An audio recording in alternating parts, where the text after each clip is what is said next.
I'd like to tell you about the strangest secret in the world. Not long ago, Albert Schweitzer, the great doctor and Nobel Prize winner, was being interviewed in London, and a reporter asked him, "Doctor, what's wrong with men today?" The great doctor was silent a moment, and then he said, "Men simply don't think." And it's about this that I want to talk with you. We live today in a golden age. This is an era that man has looked forward, dreamed of, and worked toward for thousands of years. But since it's here, we pretty well take it for granted. We in America are particularly fortunate to live in the richest land that ever existed on the face of the earth, a land of abundant opportunity for everyone. But do you know what happens? Let's take 100 men who start even at the age of 25. Do you have any idea what will happen to those men by the time they're 65? These 100 men who all start even at the age of 25 believe they're going to be successful. If you asked any one of these men if he wanted to be a success, he'd tell you that he did. And you'd notice that he was eager toward life, that there was a certain sparkle to his eye, an erectness to his carriage, and life seemed like a pretty interesting adventure to him. But by the time they're 65, 1 will be rich, 4 will be financially independent, 5 will still be working, 54 will be broke. Now think a moment. Out of the 100, only 5 make the grade. Why do so many fail? What has happened to the sparkle that was there when they were 25? What's become of the dreams, the hopes, the plans? And why is there such a large disparity between what these men intended to do and what they actually accomplished? When we say about 5% achieve success, we have to define success. And here's the definition. Success is the progressive realization of a worthy ideal. If a man is working toward a predetermined goal and knows where he's going, that man is a success. If he's not doing that, he's a failure. Success is the progressive realization of a worthy ideal. Rollo May, the distinguished psychiatrist, wrote a wonderful book called Man's Search for Himself.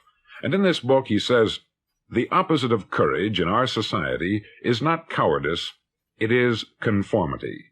And there you have the trouble today. It's conformity. People acting like everyone else, without knowing why, without knowing where they're going. Now think of it. In America right now, there are over 14 million people 65 years of age and over, and about 13 million of these 14 million are broke. They're dependent on someone else for life's necessities. Now, we learn to read by the time we're 7. We learn to make a living by the time we're 25. Usually, by that time, we're not only making a living, we're supporting a family. And yet, by the time we're 65, we haven't learned how to become financially independent in the richest land that has ever been known. Why? We conform. And the trouble is that we're acting like the wrong percentage group, the 95% who don't succeed.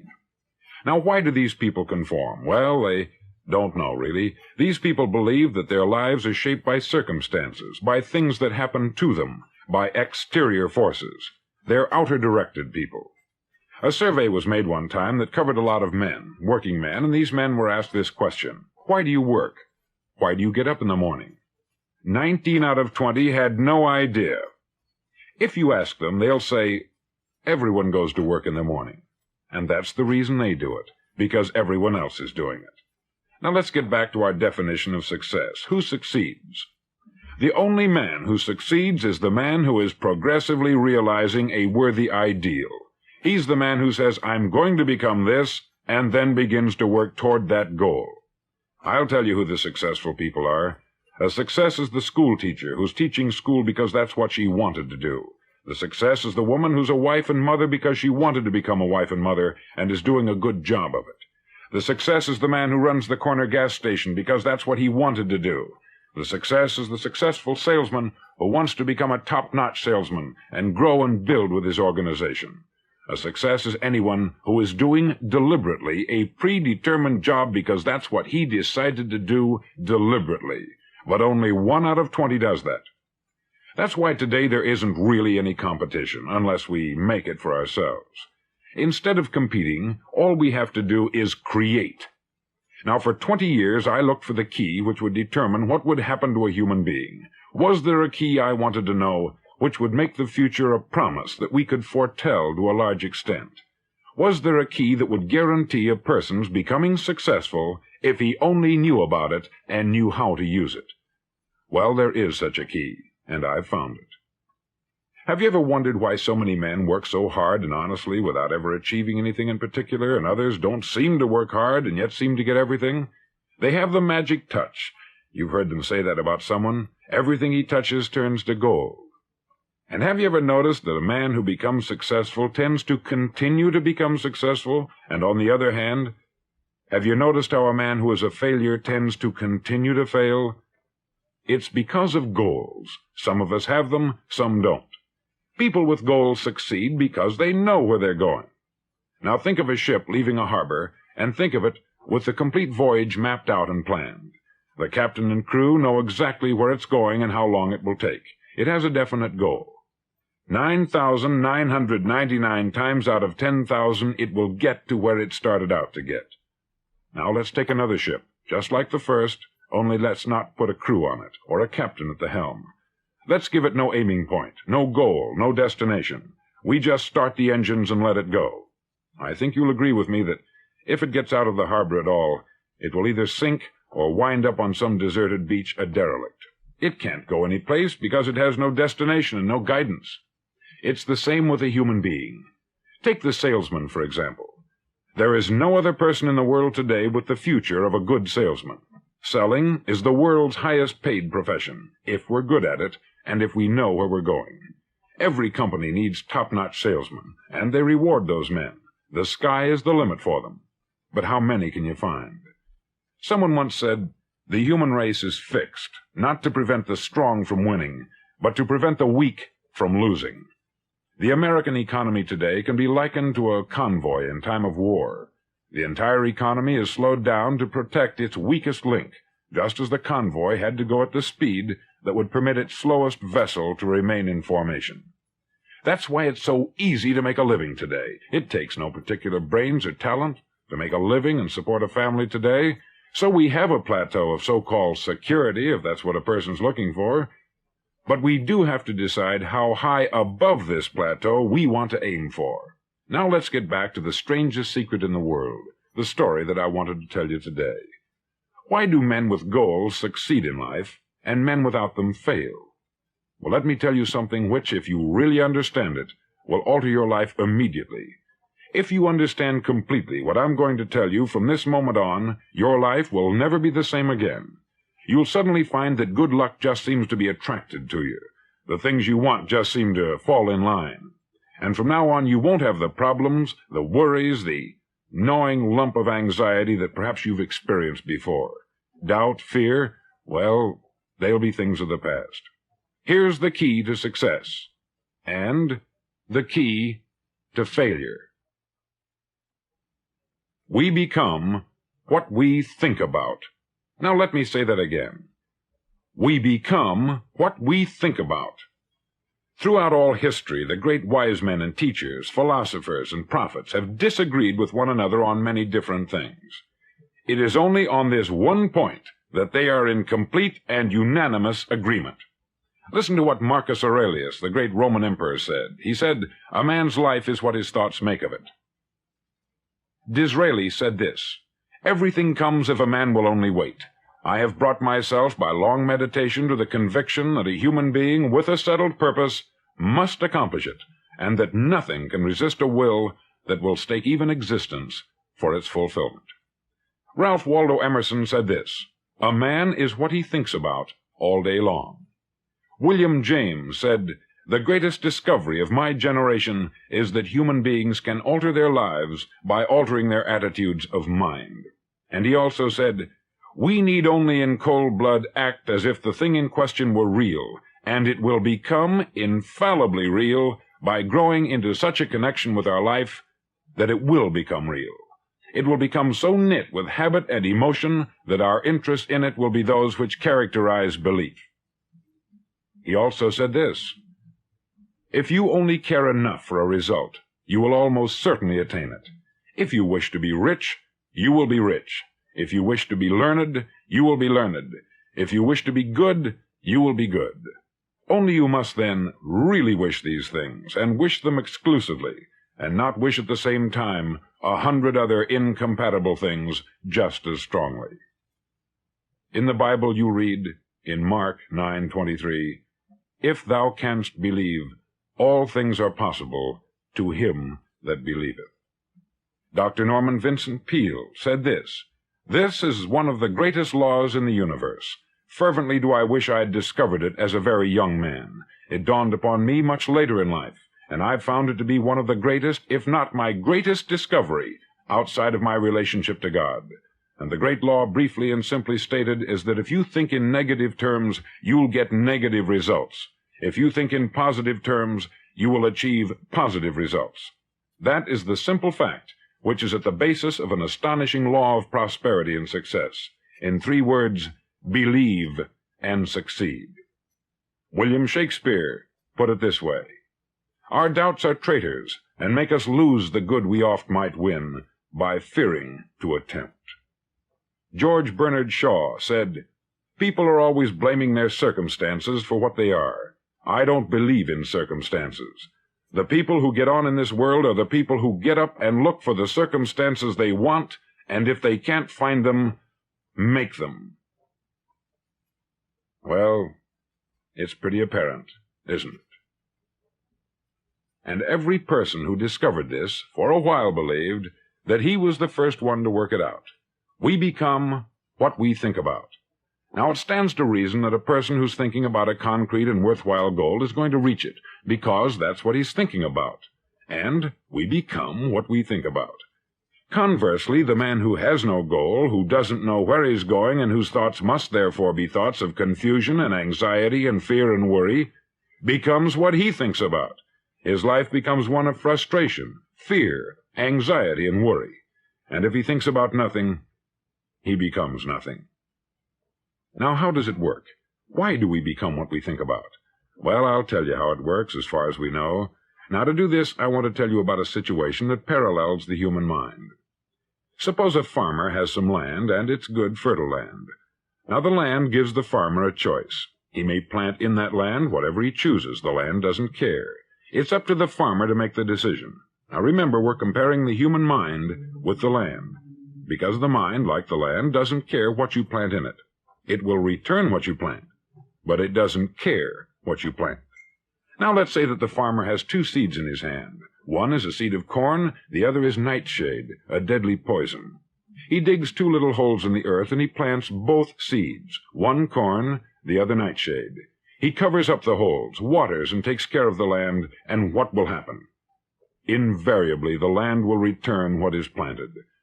As it's written in the Bible, "As ye sow, so shall ye reap."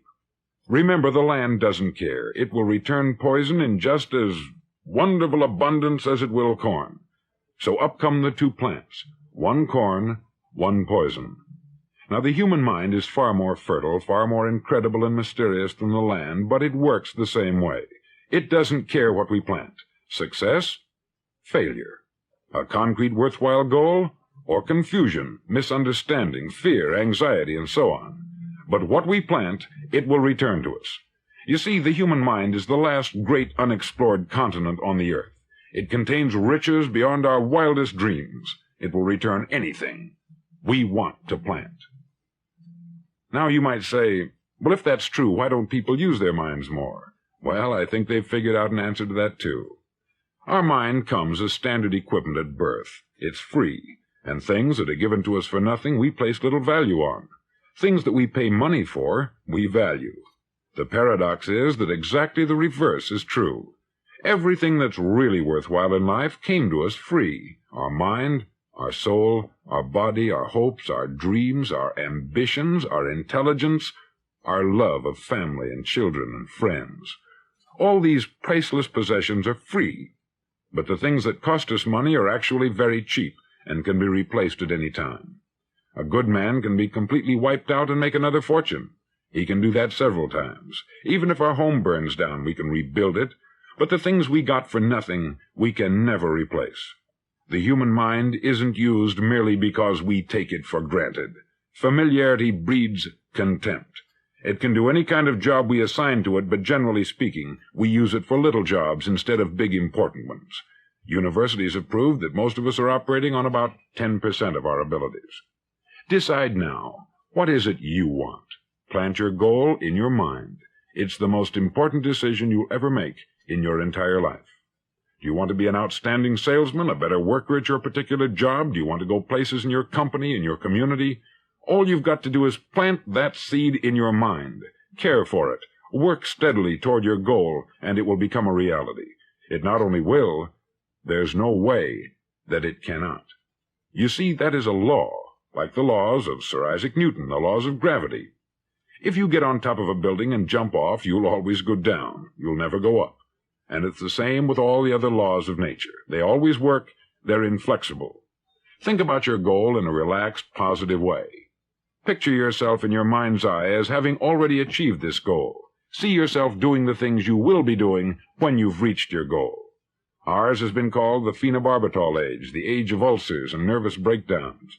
At a time when medical research has raised us to a new plateau of good health and longevity, far too many of us worry ourselves into an early grave trying to cope with things in our own little personal ways, without learning a few great laws that will take care of everything for us.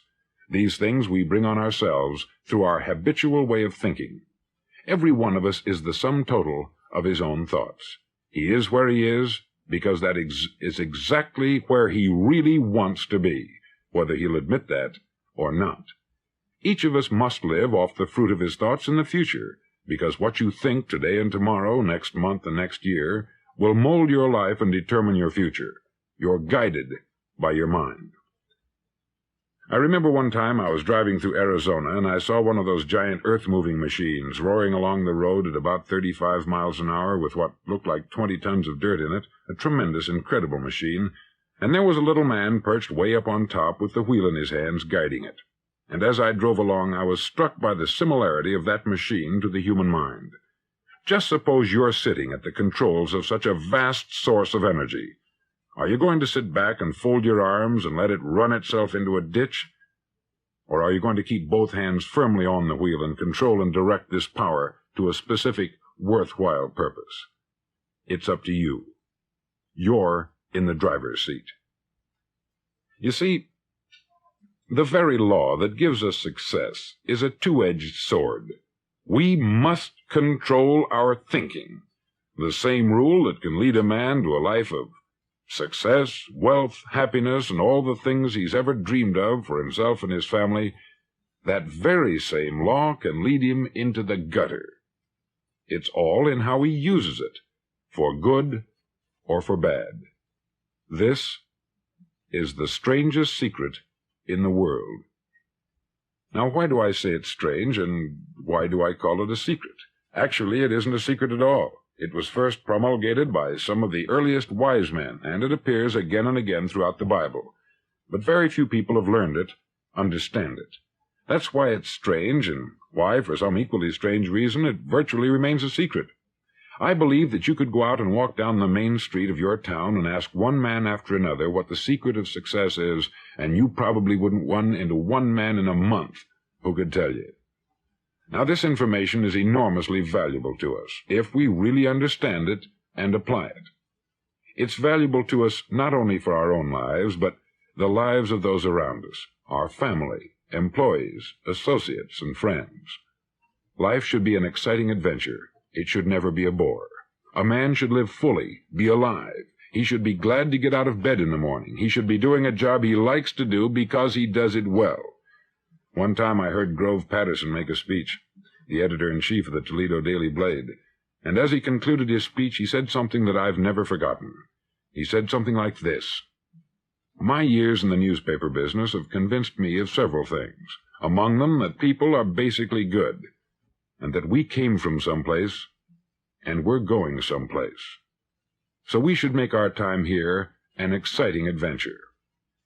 The architect of the universe didn't build a stairway leading nowhere.